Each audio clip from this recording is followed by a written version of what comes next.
Welcome to Great Railways. We're going to show you a historic film of 4472, the Flying Scotsman, making a non-stop run from London to Edinburgh in 1968, which was the 40th anniversary of the first time the non-stop run had been made over that route. And also, we're going to show you a film, The Romance of the Indian Railways, which is a great romance indeed. At that time, 12 years ago, when the Flying Scotsman film was made, it was thought that steam was on the way out. The locomotives, in a very short time, 13 years, 18,000 locomotives had been withdrawn from traffic, and they were languishing in scrapyards. Some of them were preserved, some of them went to museums, but it was generally thought to be the end. But now everything is different. Even the most die-hard modernists realize that there's money in steam trains, and a great amount of preservation work is taking place. But then, in addition to that, you've got this marvelous miniature railway run by John Southern down here near Liscard, Cornwall, England. This is a miniature of a part of the Union Pacific Railroad, and John Southern here carries passengers in their tens of thousands up a replica of the great Sherman Hill in Wyoming, where the gradient is 1 in 65. Now he has built also a line where the gradient is exactly the same. And to do that work, he's got to have pretty powerful locomotives. And John Southern hasn't done things by halves. He's got a model here of the largest steam locomotive that was ever built anywhere in the world, the Union Pacific Big Boy. It's a colossal thing with a wheel arrangement of 4884. The front driving unit is articulated to get round tight curves with the steam pipes flexible. There's an enormous boiler with a twin orifice blast pipe, 3 safety valves each side. The original engines had a working pressure of 300 pounds per square inch. This one works at 100. These monsters needed so much coal that one man couldn't fire them, and they had mechanical stokers. They worked very heavy trains up Sherman Hill and brought the loaded eastbound fruit trains from California.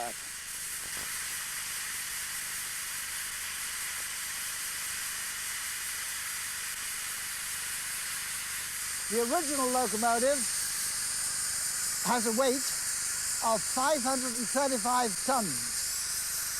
This one weighs 2 tons. It's interesting that although there were 25 of these in America originally, and 3 of them have been preserved, this is the only one in the world that is still a working big boy. Now let's see our steam.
Now we must leave the Forest Railroad Park and turn to 4472.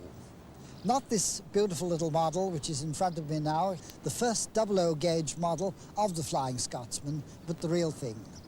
In 1968, Alan Pegler organised a non-stop run from King's Cross to Edinburgh by the Flying Scotsman in celebration of the 40th anniversary that run was made.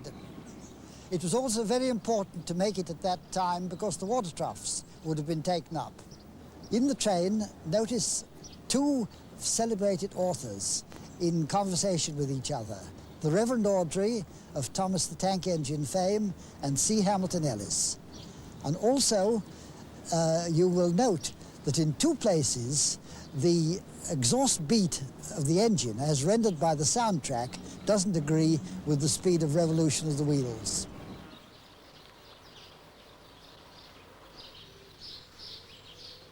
The age of steam has finally gone. All that remains now is the memory and the metal carcasses and the long wait for the breaker's torch. The steam engine is one of the most potent symbols of an era of both ruthless prosperity and bitter struggle, of a time when each machine had an individuality that a man could respect and come to terms with in a way that no longer exists.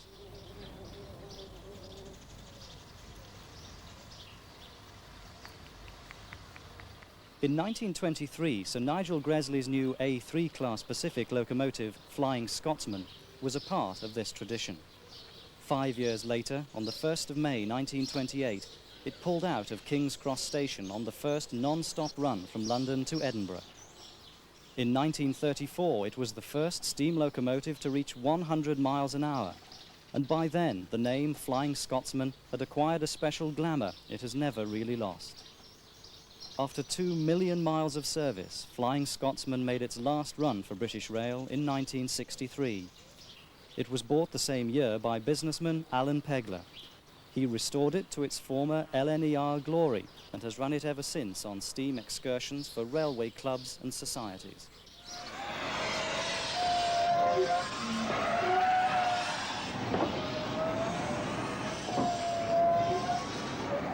Of course, when one buys a piece of machinery like the Flying Scotsman and intends running it, especially non-stop to Scotland, one has to have somewhere to keep and maintain it. At the time, one had to look around with an eye to the future, and one found that Doncaster was one of the few locomotive depots left that could cope with this kind of work. It was near the family business, and of course the Flying Scotsman itself was built here, so back here she came. One simply pays the rent and all the bills, and British Railways do the rest.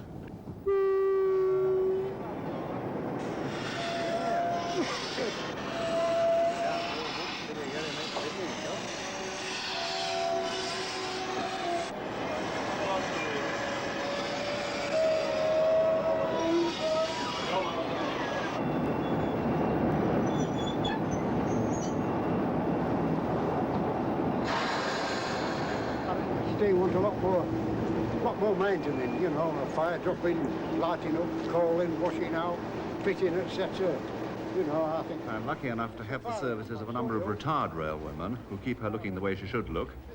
And I'm pretty certain the reason they do this is not because of the present-day glamour attached to the Flying Scotsman, but the fact that they're able to recapture a way of life that they possibly grumbled about as young men, but which nevertheless became a part of living that they felt they had lost forever. You came to work, you had a snap tin, you were packed up. You didn't know how long that snap was going to last you. I mean, you might be away as long as 16 hours on occasions. Many a time come home to a dried-up dinner or a wife in a bad temper. I've seen my children at home, they said, "Hello, Dad, are you going to work?" "No, I'm not." "Oh, you'll be going to bed then." And that's the kind of thing you used to get. It were either all work and no pleasure, or all work or all bed. That's how it used to be. There's none of that nowadays, I don't suppose.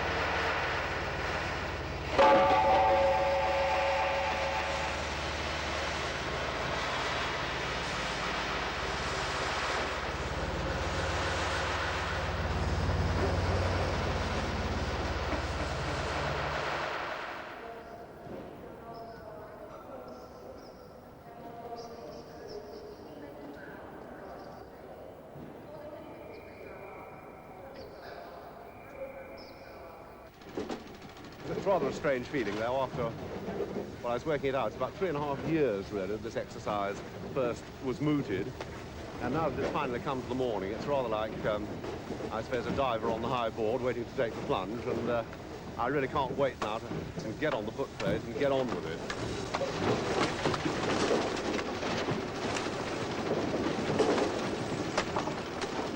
How much do you think we've got on there now? By the look of it? 9 ton, 15? 9.5, We've got that, we'll be well away. Yeah. Should be ample all the way through. Yeah. Yes. Good. Well, we'll just do the remaining topping up before we move off.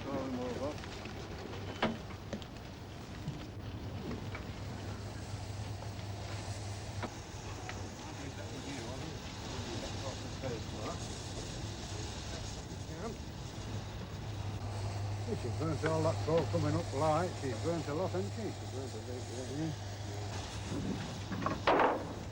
Right.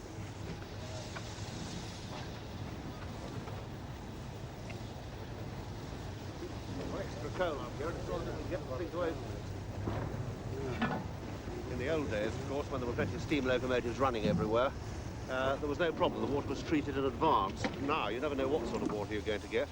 So we treat our own in this way.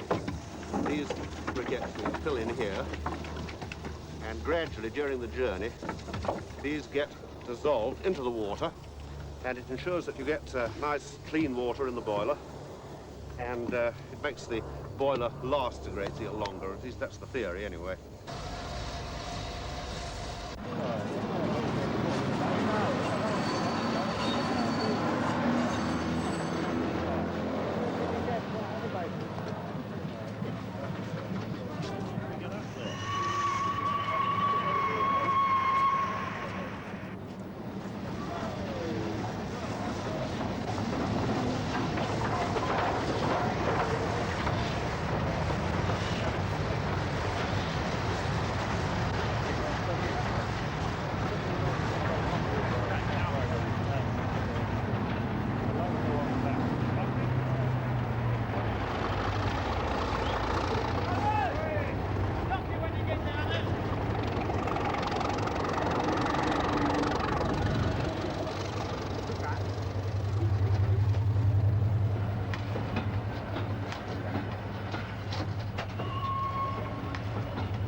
We gotta stop in.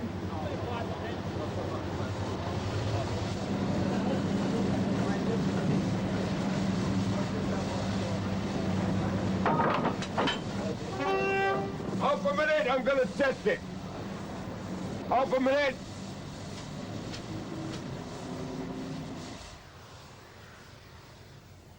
The object, as far as I was concerned, was to be allowed to have a go. And it is an extraordinary thought, in my opinion anyway, that on a great nationalized undertaking, one can take out a private piece of machinery, 45 years old, and hitch it onto a train of British Railways stock and take 300 people 400 miles on a weekday in the middle of all the other services. Let's face it, I mean, this is a pretty sporting gesture on the part of the British Railways Board, in my opinion, anyway. I'm not able to go on the run today, but I just wanted to come and see my dear old engine again to say how do and wish her good luck.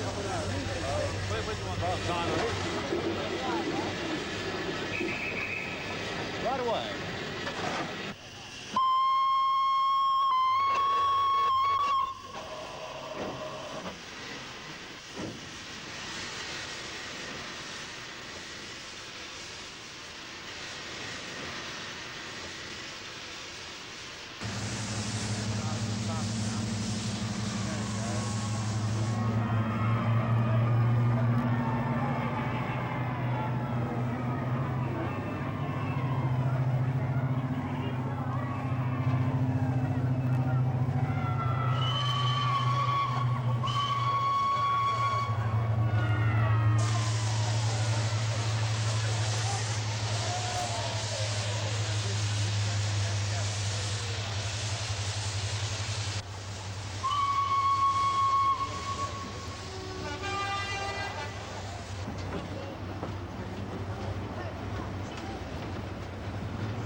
I met my wife for the very first time on this Flying Scotsman train on the 1st of May 1928.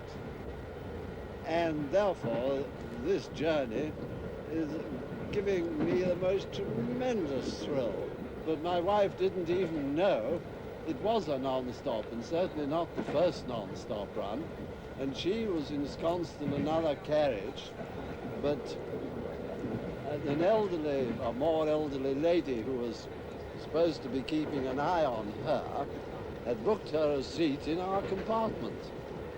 Much to her disgust, she took her away from a very pleasant, youthful surroundings and brought her into our carriage, where she was horrified to find we'd got a parson. And I was really rather cross about this, and I said in French to Mademoiselle Lecoeur, it's very sad to bring me in here when I was having such a lovely time on the other end, you know, and and making me sit next to a parson and making me behave myself for the rest of the journey. And he just turned round and answered in perfect French. And I was really completely shattered about this. However, he was extremely nice, and he gave us a wedding present, I remember, so he wasn't too cross with me in the end. There were only the four of us there, and everybody was fearfully matey and excited about this, and we were being greeted on the way by waving crowds with flags and banners, and all the town bands were turning out. Everybody on the train got most tremendously friendly. A terrific excitement, a sense of occasion, and so naturally, when the time came for lunch, I suggested to my new friend, Molly Payne as she was then, what about coming to have a spot of lunch with me? And she was very young in those days and very shy, as indeed she still is, and would not accept my invitation to go and have lunch with her in the dining car. However, the parson made it all right, and he said, well, perhaps you may allow me to invite you both, and then that will be all very seemly and proper. In those days, one bothered about such things. And we went to lunch, and during the rest of the journey, we got on like a house on fire, and we were engaged within 3 weeks' time. And so I was let in for 40 years hard labor. Well, I think that it was 40 years hard for me, not for you, anyway.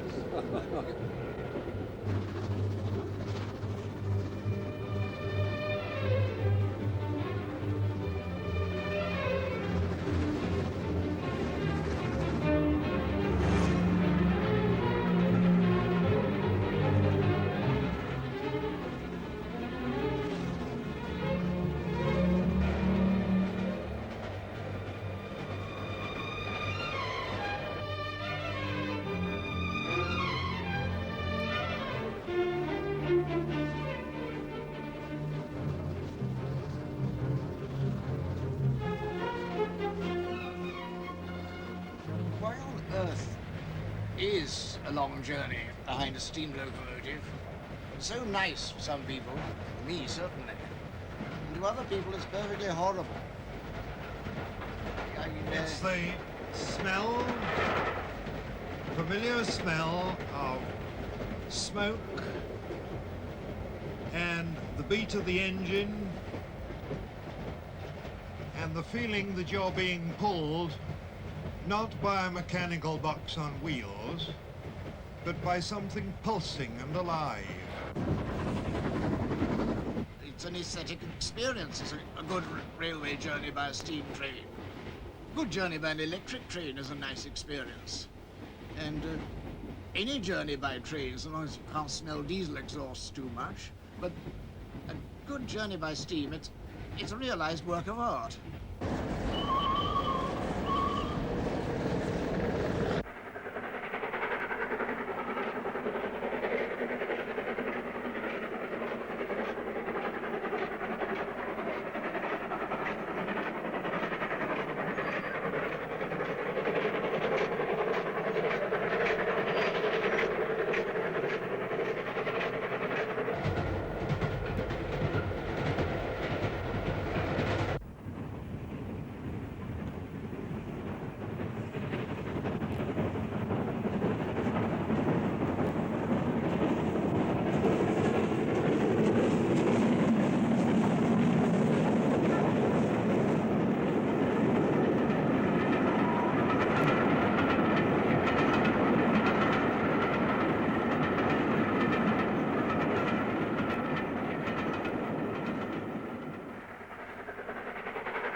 feel that this train in particular, 40 years after it first ran, is very important. Same engine, agreed a lighter load, but vitally important still.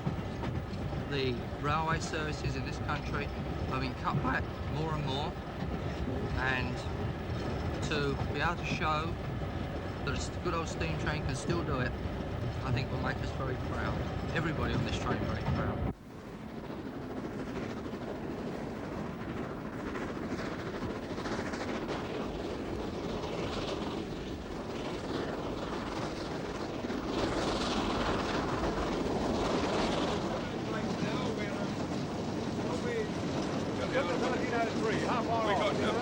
We got 49, 11 and 3, 14 with 14 miles.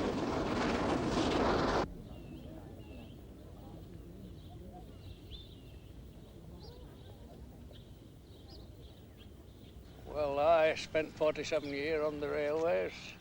Yes. And it's a big change from my days to what it is today. And that's what I've come for today, because I think I'm approaching 80. And I think it'll be last time I shall see a steam engine.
Interest with steam trains is especially model steam trains, because it opens up a very wide field there, because you can now buy models of steam trains with the real smoke and even synchronisation with the wheels.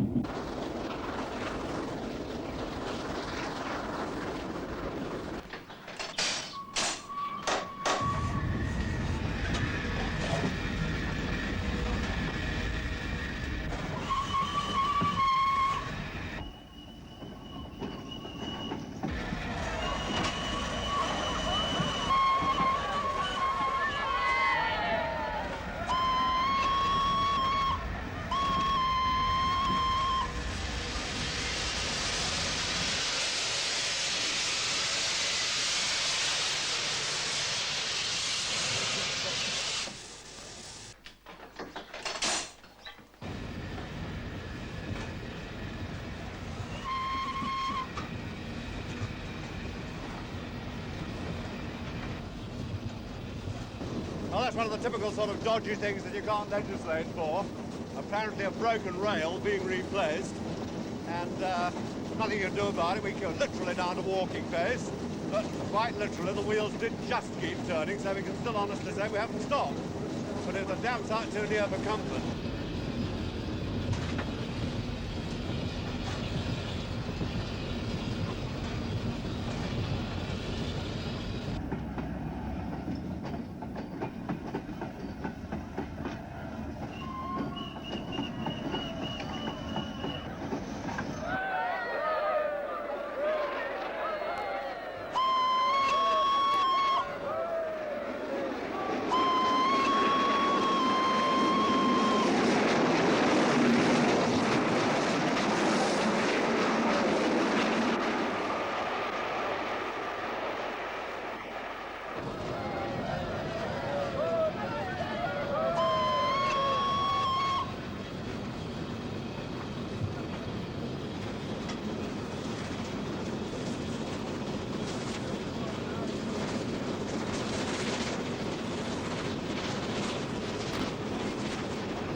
background. And quite naturally, the interest transferred itself to my son. And when he was ill with measles at the age of 3, it was most natural for me to tell him stories about trains. And he said, "Daddy, what was the engine, what are the engine's names?" That's the way. And I invented names on the spur of the moment: Edward, Gordon, Henry, and so on. There was Edward's Day Out, Henry in the Tunnel, and then there was another story based on a story I'd read in the magazine about a Highland Railway banker being left behind. This was the story of how Gordon got stuck on the hill and had to be rescued by Edward, the engine whom he despised, banking him in the rear. But once Edward had started him off, Gordon was able to go on fast, and poor Edward ran out of steam and got left behind. And so there it was. And the first book, 3 Railway Engines, was published in 1945. You know, we two, Audrey, we rather remind me of 2 of your engine characters talking. And, for that matter, what about Bret Hart's thing? Let's wind up with him. You know, that was what the engines said, unreported and unread. Spoken slightly through the nose with a whistle at the close. Doesn't it? Yes. Should be done in an American accent, though, which I didn't attempt.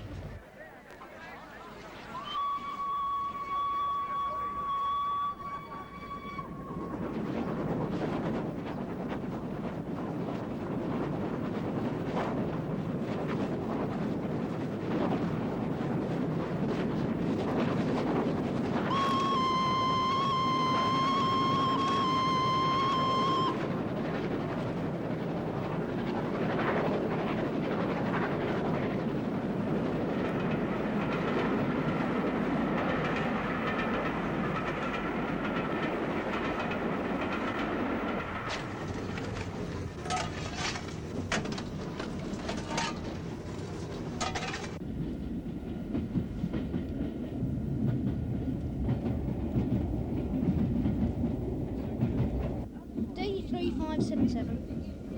Just come past. 77. Thank you.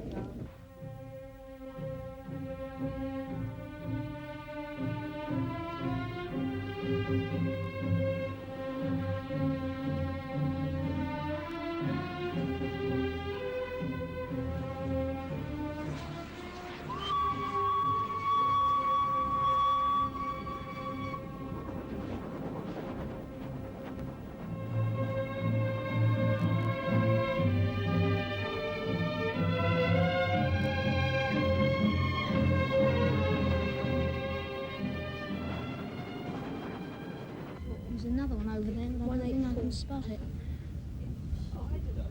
In about 3 years... D104. 184. Is it? Oh, yeah. About 3 years ago, I started collecting the numbers, simply then for something to do while I was watching the trains as well. But then I sort of got hooked on it, and well, when you get near to completing a class, well, you want to carry on and try and complete it.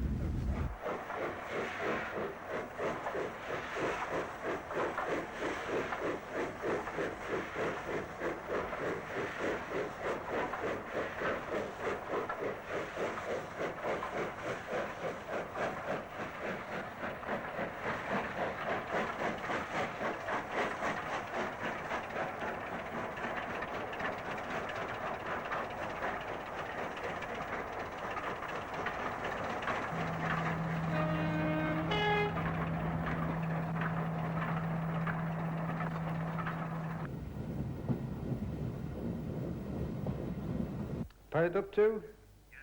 Right, Edgy.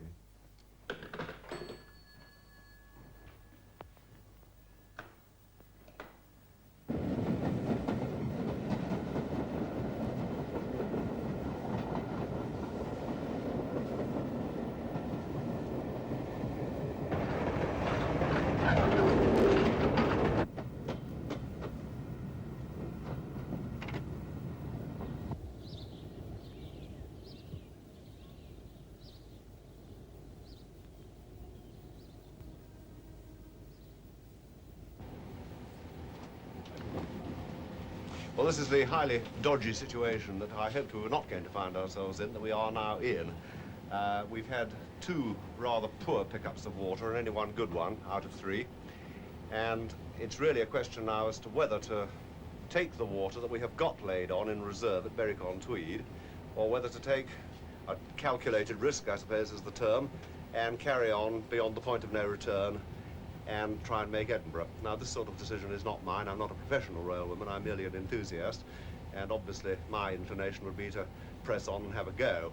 But the people who carry the can, if anything does go wrong on this, are really the Chief Motive Power Inspector and his number 1.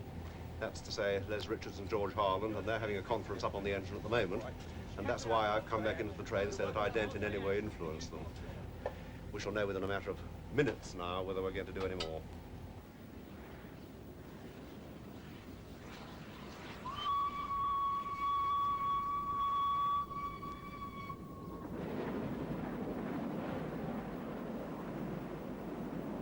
Inspector Richards and myself consider that with 3,000 gallons of water we have sufficient to take us to Edinburgh.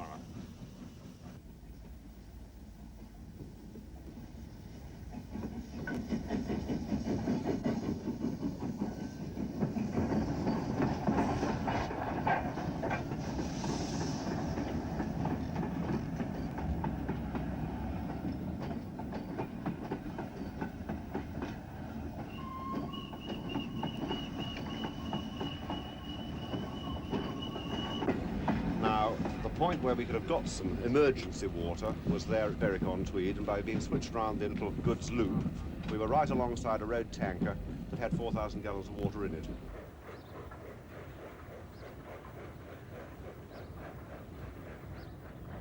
I don't know how much we've got on board, but my guess would be, with the mileage we've got to do, we've probably got about 2,500 to 3,000 gallons. I don't know. You look I very... will, that will be I will go in a minute and find out, because I don't know. You looked very cool when we nearly came to a stop outside Berwick. Well, I think must have been a very emotional moment. It's absolutely fatal to do this sort of exercise as if one's going to do one's nut every time anything goes wrong, because I mean, one knows from experience, I have been lucky enough to be able to do this kind of run, not this drama, but this sort of run many times over the last 5 years, and it's rather the exception if things do go completely without a hitch. They do sometimes go completely without a hitch, but usually there's a difficult decision somewhere or other to be taken about something or other. You are aware, presumably, that there are 1,800 pints of beer on board? Well, that would be a great help, of course, a great comfort. We might be very glad of that. I'm glad you mentioned that. And I think she'd probably run very well on light ale.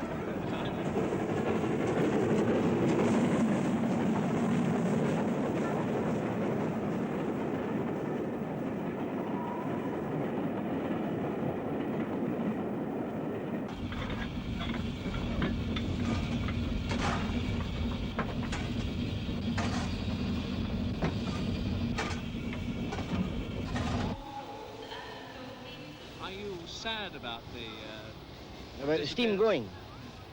Yes, there was something about a steam train that it had its own each engine had its own personality, you know, and you don't see that with the diesels. We, sir, regard railways both in the museum, the historical sense and the modern sense. And while we regret the passing of the steam engine, nevertheless we consider that British Railways by 1970 will be the best in the world. The nation that forgets its past has no future. Let's leave it at that. Why are you here today, madam? To let my little boy see the Flying Scotsman. He's never seen a steam train. He's mad about trains. Does he know it's the Flying Scotsman? Yes, oh yes. What's the train called? I don't know. Well, I think from time one as a little boy right on to manhood, a train and railway has always got a fascination. And I think today to know that after 40 years, we're still able to do this journey of nearly 400 miles non-stop, I think is still part of that fascination.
see you a bit later for a drink.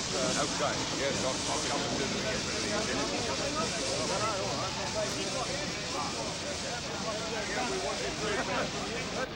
Very delighted to have got here non-stop. That was the main object of the exercise, to do it without stopping, and although we had one or two very, very close calls, got down to walking speed once or twice, we did in fact achieve it without stopping at all. And I think we got here just about 30 minutes inside the old 1928 timing. Admittedly with a lighter load, but anyway, it's pretty good, I think, with an engine now 45 years old. When she did it 40 years ago, she was a youngster, and now she's not as young as she was. Done well over 2 million miles, and I think to have done that run after all those years is really quite an achievement.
So much for 4472. That was a very atmospheric occasion because everybody thought that steam was going out and was going to be dead in a very short time. But actually 4472 is still alive and well, and it's stationed up at Carnforth and in frequent use for special trains and hired by British Railways. And now for the romance of the Indian Railways, where steam again is very much alive. The motive power situation out there is that about 1/3 is steam, 1/3 diesel, and 1/3 electric.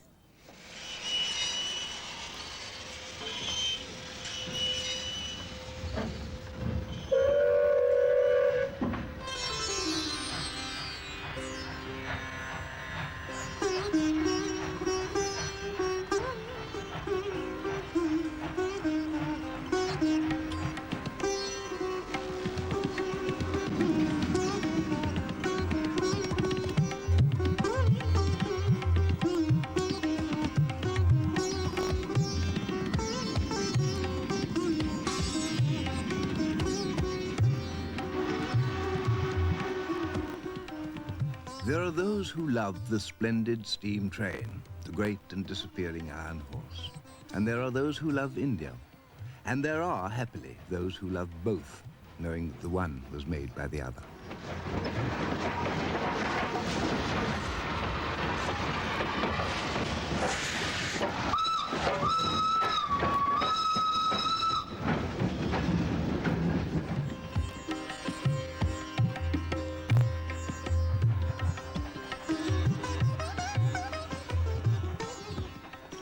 Romantic amateurs of the history that runs on rails and that which stands changelessly since the days of the Moguls, this is an affectionate salam to the past that created the present.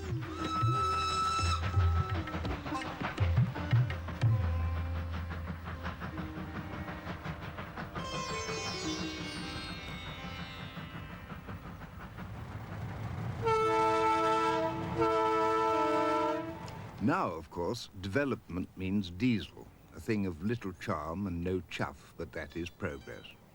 India makes her own engines now, and even exports them.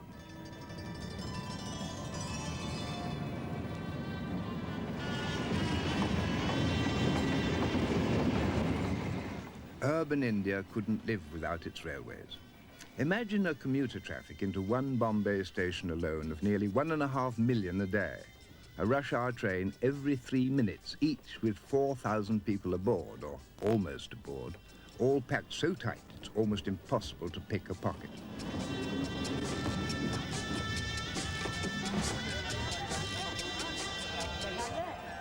Of the 2,800 million Indians who use the railways every year, nearly half are commuters. The suburban lines have been electrified these 40-odd years, obviously had to be, to handle this sort of sardine traffic. How could India do without the electric train?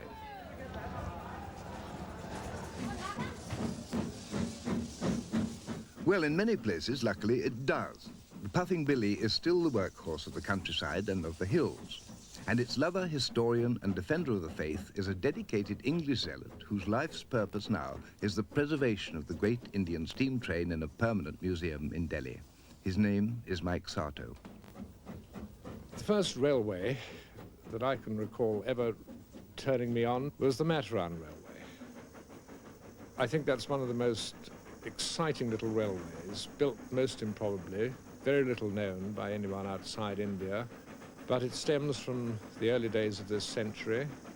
It's the only link with Mataran and the outside world. And it represents a technical achievement of some magnitude, even though the scale is small. I think a very good historical relic of the sort of technical ingenuity that was being practiced in the late 19th century.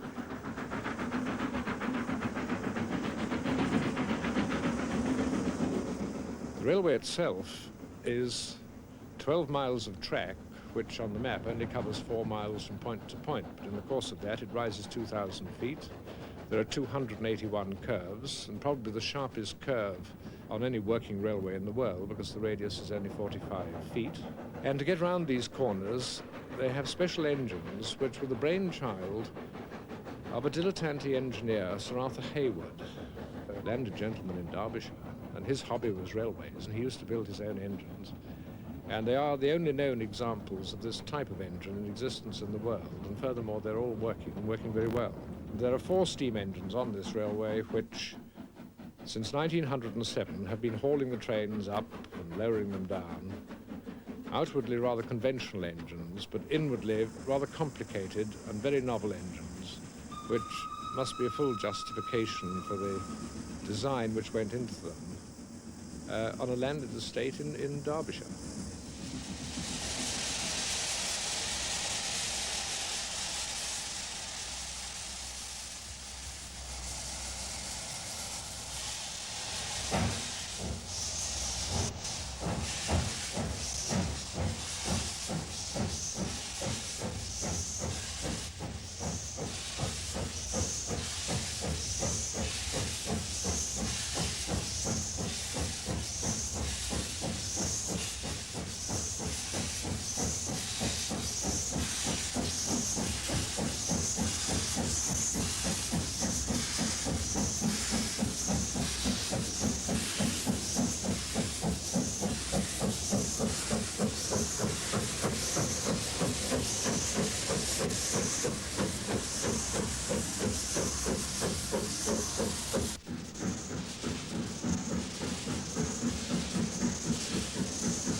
Mike Sato was once managing director of ICI in India. For 15 years he lived in the country. Retired to England, he resolutely returns twice a year to the India he loves and the trains he loves perhaps even more. 36,000 miles of railway spread a net over India, uniting this huge country as nothing else could do. This was the one wholly bountiful legacy bequeathed to India by a British Raj, perhaps the only one. It all began in Bombay, and its memorial and temple is Victoria Terminus.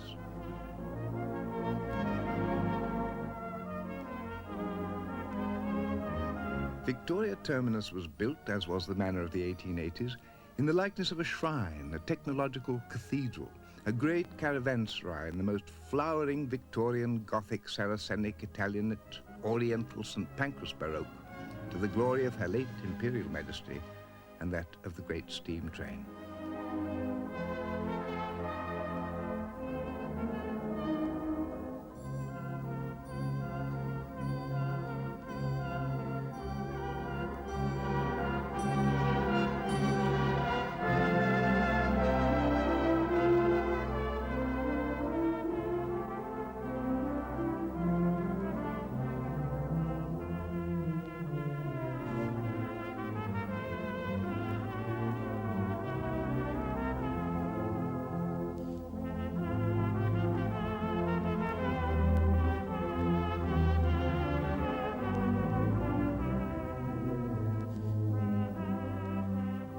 So the British bequeathed to India the trains and the stations and the currency of a common language.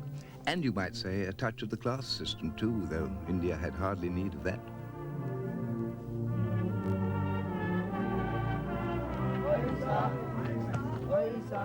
The old times of the Raj also provided the rolling stock, and some of these old beauties still remain, largely thanks to Mike Sato, whose dream, now taking shape in Delhi, is the Railway Museum, where the first of the old iron elephants is going.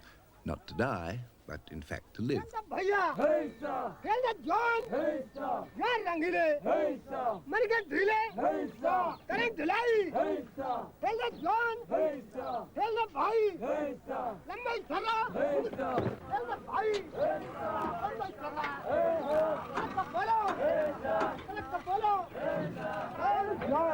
be a historic journey,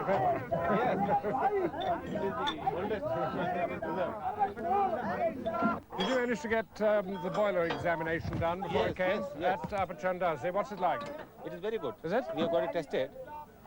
So that means really we've only got minor repairs like the front spring pins and things to do. Yes, only minor repairs. Has it been running order? Yes. Everything. Fairy Queen is only the first of our exhibits. There are hundreds more to come. When the museum's finished, it should be the most comprehensive, perhaps one of the largest in the world.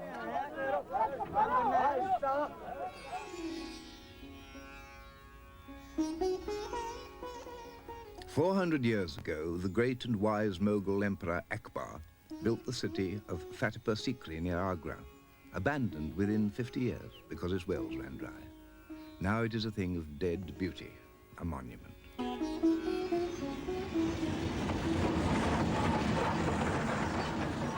I want to see India's industrial heritage preserved as well as her monuments. After all, the Taj Mahal doesn't have much of a break-up value as scrap, but unfortunately a locomotive does. So unless we preserve them today, they'll just disappear.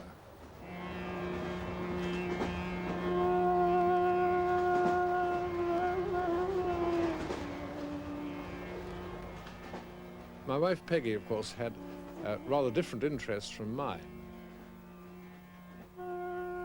She was very much involved with Indian art, Indian music, charitable work, and on many occasions we've been traveling together for long periods, perhaps in Indian trains, because journeys are long, travel on railways over long distances becomes almost a way of life. A journey may take 2, 3, 4, 5 days even. And so you take your cooking equipment, you take your sleeping equipment, you may sleep in a railway coach, you may sleep in a station platform. Life goes on, and in the course of it, you ultimately move across the subcontinent.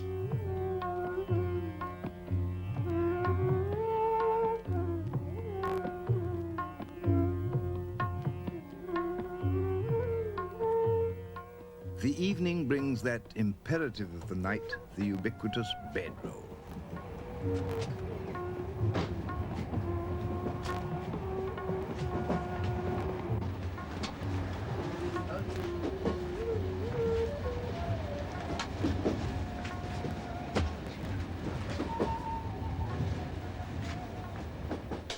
The bedroll, turning up each evening. No one who knows India will ever forget it, nor ever remember it without nostalgia, maybe, for the great railway names, the Frontier Mail, the Deccan Queen, the Brindavan, the Rajdhani Express, and even, perhaps, for the empire on which the sun did finally set.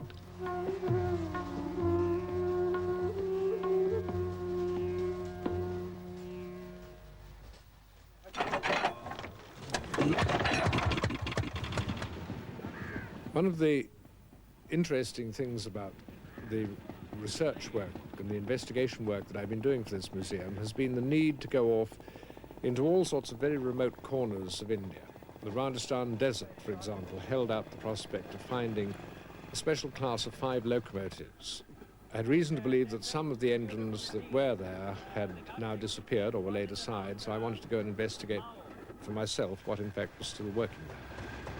What a place is India for the engineer. Not only huge, but hostile. Rivers to be bridged, jungles to be cut, mountains to be tunneled. Nothing is easy in India, but it gets done.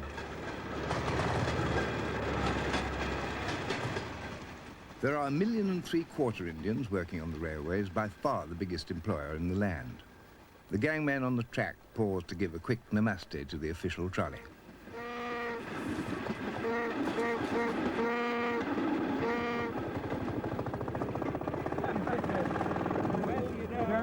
We have to give them, we have priority.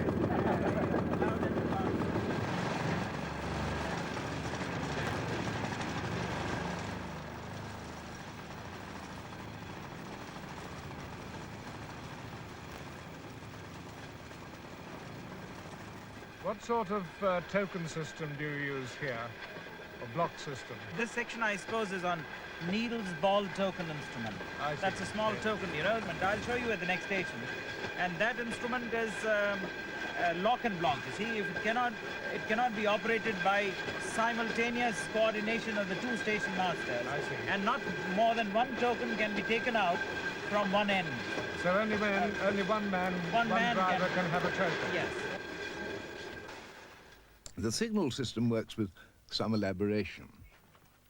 The pointsman takes the token from the trolley. He then inserts it in the signal. He takes the key, approaches the lever, and pulls it. The points then change. The pointsman runs over to the point and locks it.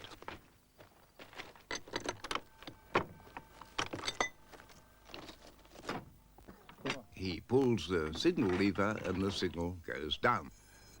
This wonderful rigmarole not only fulfills the Indian love of complication, it's also safe. These are the gangmen, you know, who maintain the track. Typical Rajasthan gang. Yes, You Mr. wouldn't have to Bijlani's ask men. anybody if you looked out of the window. Mr. Bijlani's men. You see, they are belonging to a particular Rawat tribe. Yes. Which used to be in olden days criminals. Were they? Yes. You've tamed before them. the railways came into being. After the railways have come into being, we have reformed them. I went out into the Kumbligat section on a single meter gauge line, and for working the heavy mineral trains, special engines were built in 1929, and they've been working there ever since. One engine on the front, one engine on the back. And since 1929, these 5 engines have been shouldering this massive task of moving the tonnage of freight up this incline, and are still in fighting fettle.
See you relaying this with 75 pound.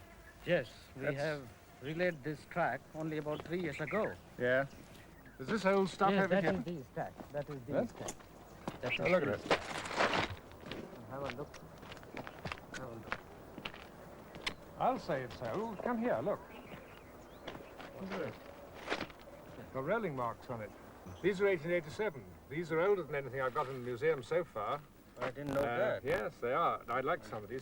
What are you doing with this? See, we have intimated this weight of these old rail store headquarter office for disposal orders as scrap. All right, let's just see what length these are. 4, 5, 6, 8, 9, 30 footers. Yes, you are absolutely right. These are 30-foot rails. You are right. Will you keep checking for me? Yes, Huh? well, Can you kindly do that? get the orders. so that Okay. I have the necessary authority. All right, I'll do that.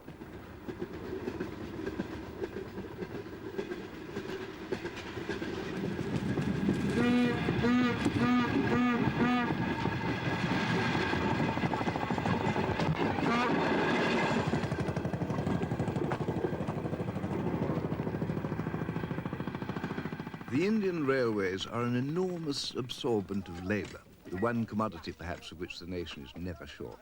They are as hierarchical as India itself. There are those who are saluted, and there are those who salute.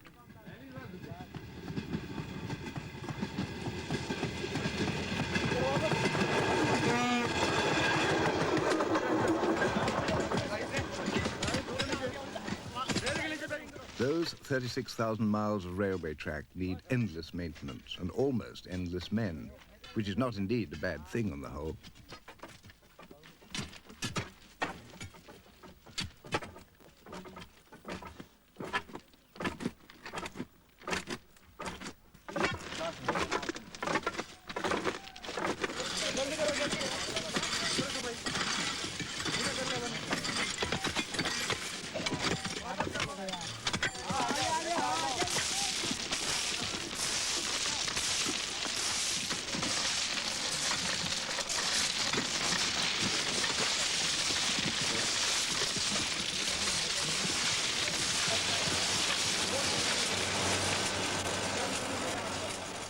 But this immense system of communications needs all manner of men, all manner of skills and crafts and backroom techniques. The days are done when the lines were shared among many companies, the Great Indian Peninsula, the Madras Company, the Bombay, Baroda and Central India, the Jamnagar Dwarka and dozens more. Indian railways belong to India now.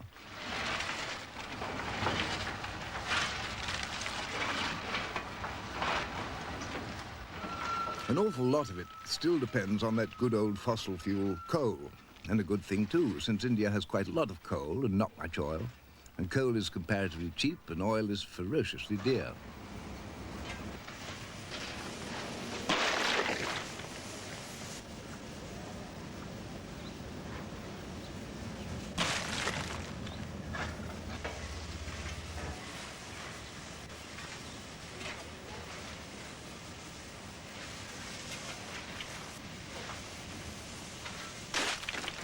In consequence, however, a good deal of this loose coal gets itself nicked, as indeed do most movable and stealable assets of the railways sometime or another. Therefore, someone has to keep a pretty close eye on the scene. And before you triumphantly interrupt, let us agree that this scene was set up. It was enacted as, shall we say, a training exercise for the railway police.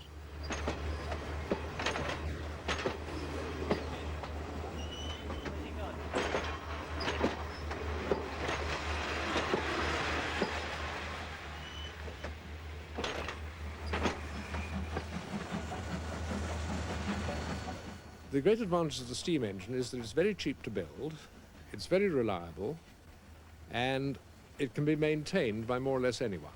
The steam locomotive is a labor-intensive machine compared with the diesel or the electric. But on the other hand, labor is available in India and is very well versed in maintaining the steam engine. They have, of course, to go to training schools to learn the complications of the modern systems. Any indication on the signal post. Now, sometimes this signal becomes defective. That time, the driver or the motorman is authorized by the station master to pass that signal by written authority, which on our Western Railway is prescribed on Form T88B. Second signal under this system of working is semi-automatic stop signal. Howrah in Calcutta is the biggest passenger station in all India. Just a glance at Howrah shows how much of India's economy relies on the rail. Not just the passengers, but all the other businesses who depend on the station. The taxis, the coaches, the rickshaws, and the porters. 1,800 of them in Howrah alone, unpaid and living on backsheesh.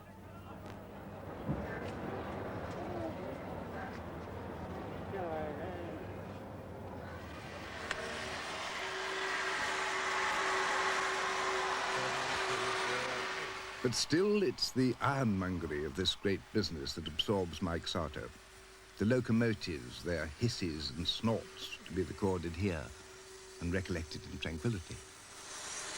WPP, one of the prototype WP class built by Baldwin's, of which there are 7 left, shedded at Faizabad, and number 7208 comes into Varanasi Cantonment Station. And this one happens to be drawing behind it one of the standard tenders, because I see the bogies.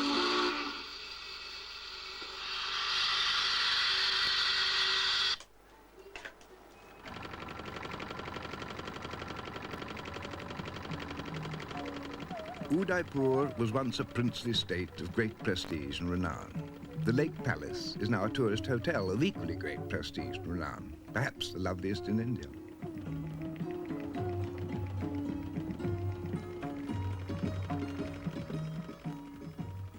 There in the middle of the Pichola Lake in an unspoiled town with the Dhobi Ghats coming down to the water's edge, you would think you had everything.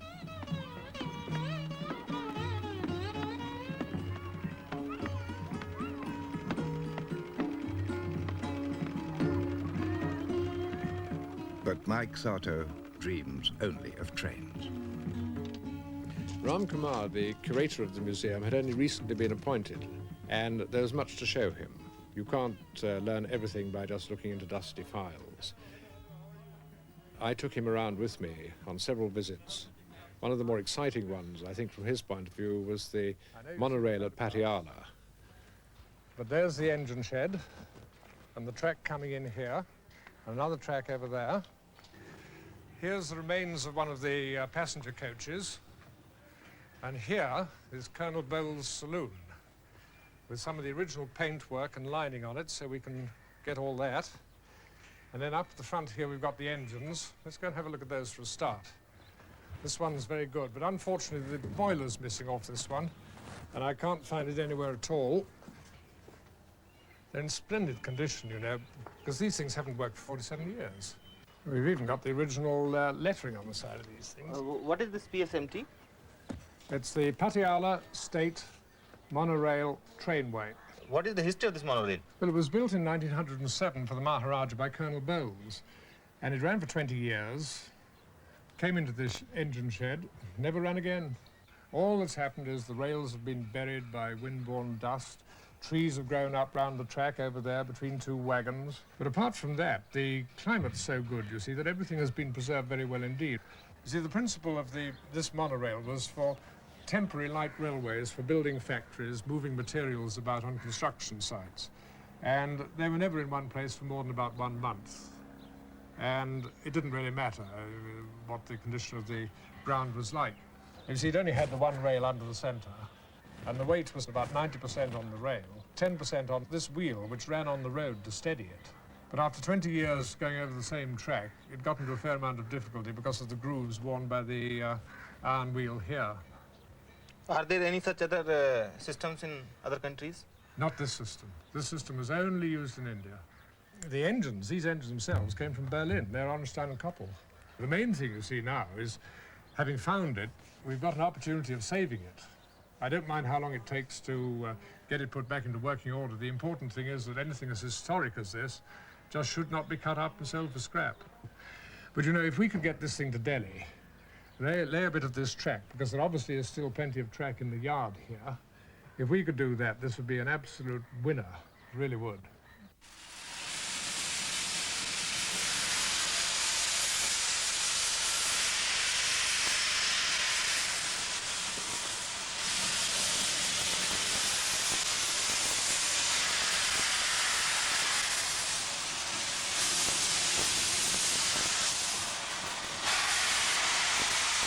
Indians are great travellers within their own land. Some of them, you'd think they almost lived on trains. The vast bulk of them travel hard, third class, for hours and hours and days and days.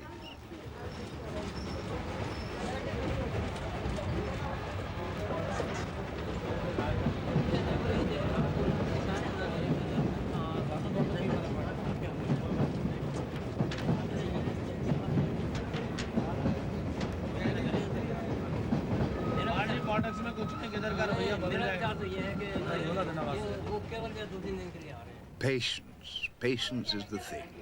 And no one has more of that than the Indians. We shall arrive sometime, somewhere. We always do.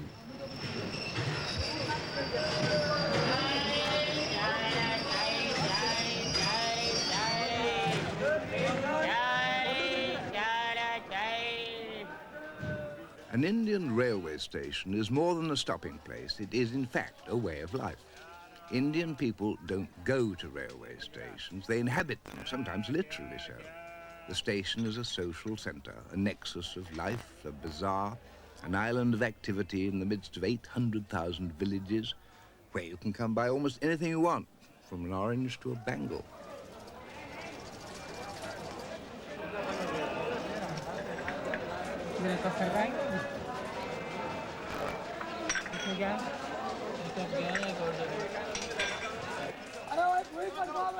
It may be a couple of days or 3 before your train is due, so what can be the hurry? In the meantime, on the station, one plays, waits, lives, waits some more while time slips by, washes, eats, sleeps, reflects on eternity. Above all, waits.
Even on the track, there are pickings to be made. Even cinders are not without value in a poor country. And Indian railway values and economics are not to be judged by Western standards. Of course, there are hundreds and thousands of ticketless travellers every day. The railways tolerate them. What else could they do?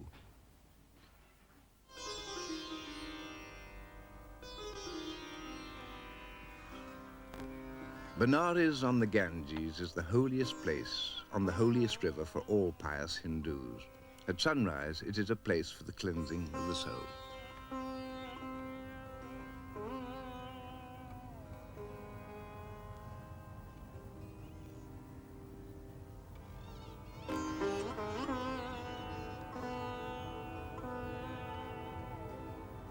Yet this peculiarly sacred place is one of the major centres of the Indian railways. Most of the pilgrims come to Benares by train, after all, from all over India to this especially hallowed riverside, where one washes away one's spiritual impurities in the Ganges, though perhaps acquiring a few physical ones in the process.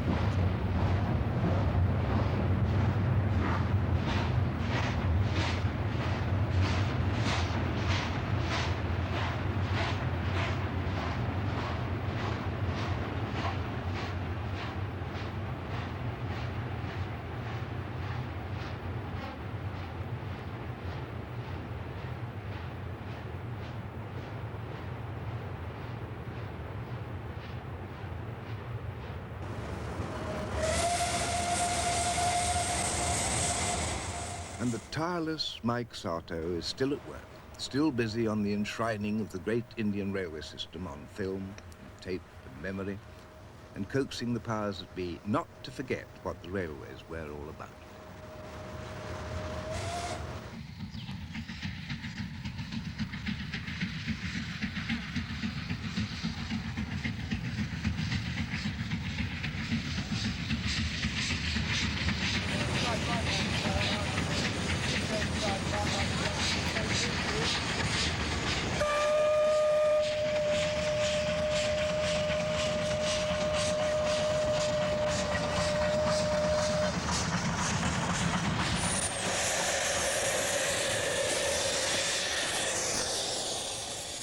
All over India one finds, amongst the great family of railwaymen, the generosity and kindness which has been so much a tradition of railwaymen.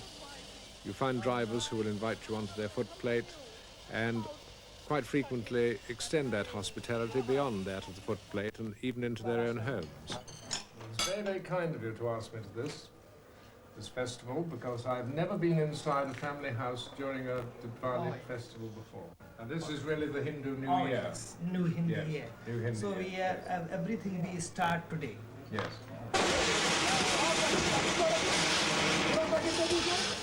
Diwali is, in fact, the autumn festival of lights, when every Hindu home is aglow in honor of the coronation of Rama, the god king, or the king god, who could possibly know after 2,000 years.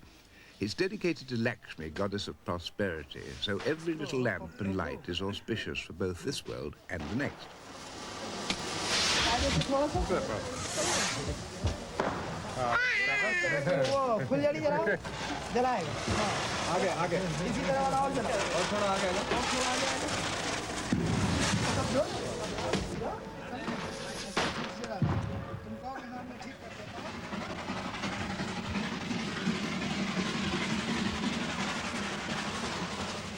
Now we really take to the hills. This is what the true railway buffs all wait for, the famous Darjeeling Himalaya Railway.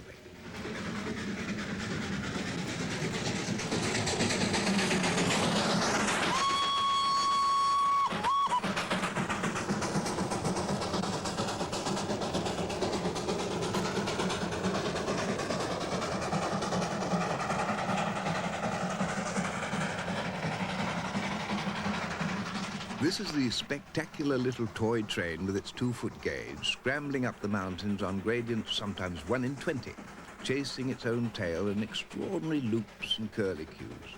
A single-line track with all the down trains going one after the other, and then all the up trains going up.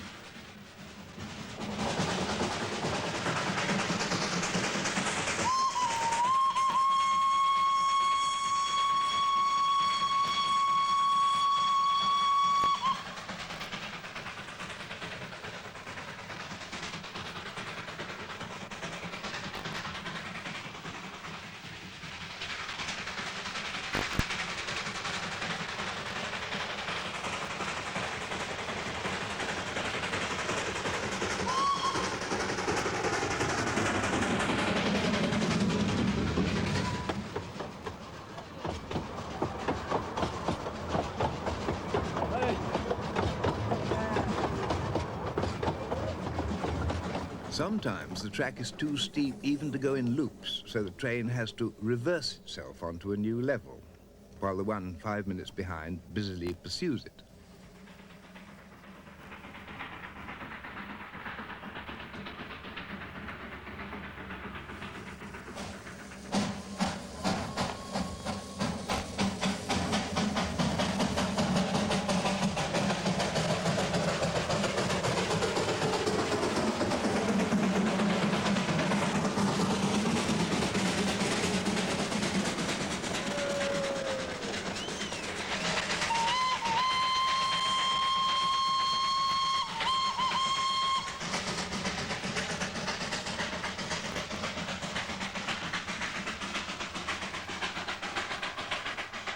It takes 8 hours to do its 54 miles, and it isn't always quicker by rail. Not when you can hop off at one side of the loop and hop back again on the other.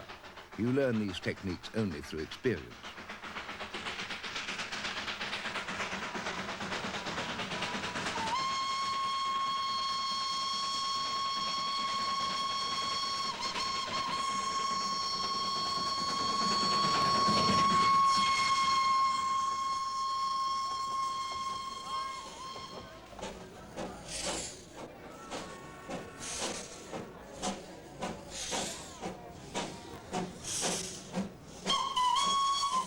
At the little hill town of Coursion, the little hill train runs smack down the middle of the main street. This is road-rail integration of the closest kind.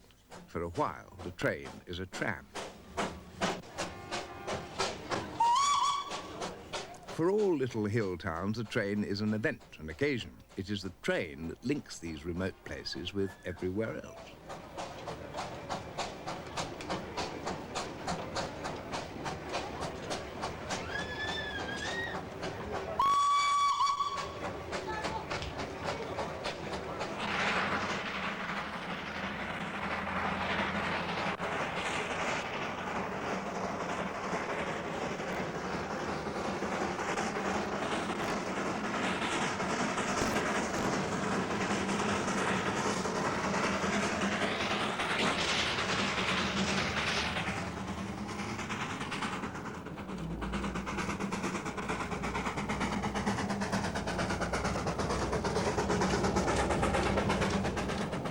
This is quite particular.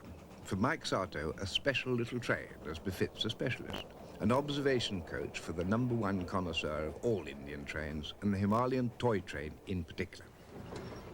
How many of the B-class engines are still working? All 25 of them 25, are working. they're all working. And online we have 16 of them.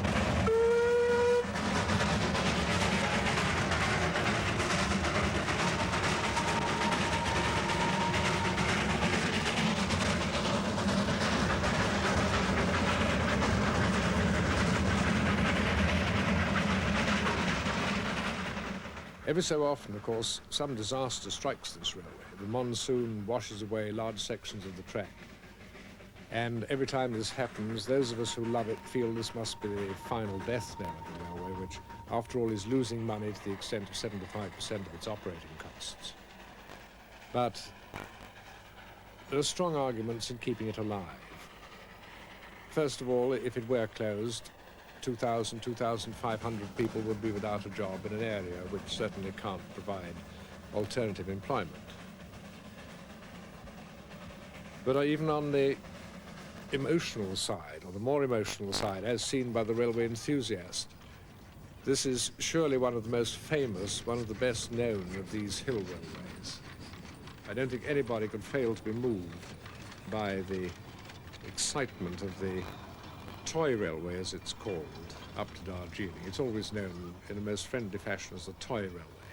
And for 54 miles, this exciting little railway plods uphill over the top at Goom, right on top of the world, because when you come through Goom and into the famous double loop at Batasia, you get your first glimpse of the snow and Kanchenjunga looming behind Darjeeling, which at that point lies about 600 feet below you. Now the downward coasting ride towards Darjeeling.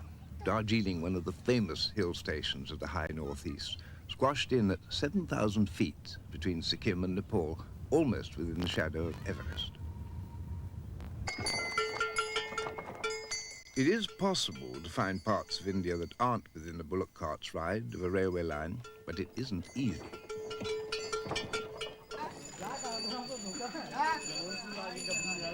Hello. कौन सी गाड़ी है? अच्छा हम जा रहे हैं बंद करने के लिए. India is so big, so various. 15 recognized languages and uncountable dialects, which could well have been a great balkanized confusion had the railways not, in their long, lumbering way, united it. Wherever you are in India, when the train comes, everything stops for the train.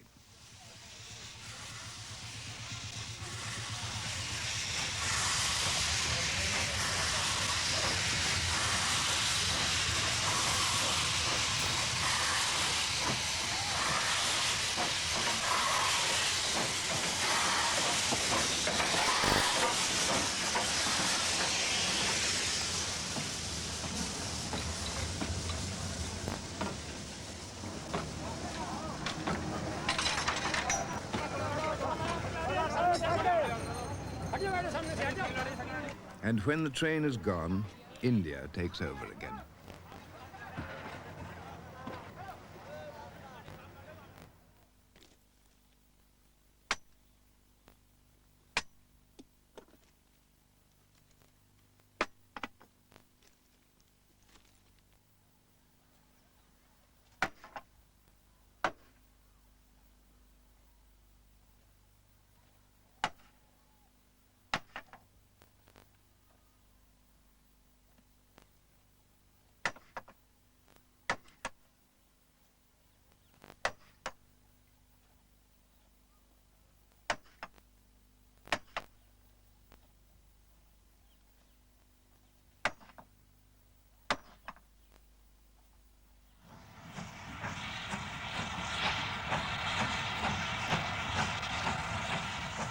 It isn't very beautiful, really, but it is beautiful.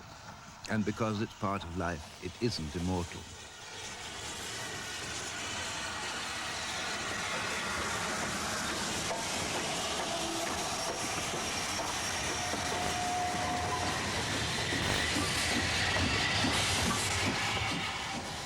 This will go one day, unless Mike Sato and his friends succeed and insist that it shall not go, or at least not go unrecorded and unsung.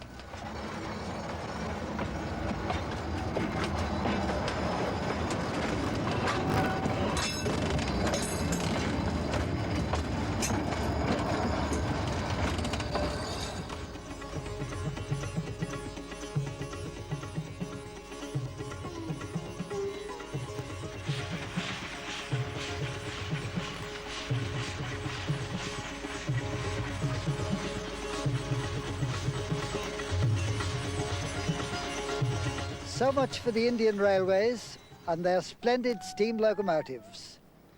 The future of railways all over the world is very much in doubt. But so far as private railways are concerned and preserved lines, steam is with us still and likely to be so. So here's to the next time.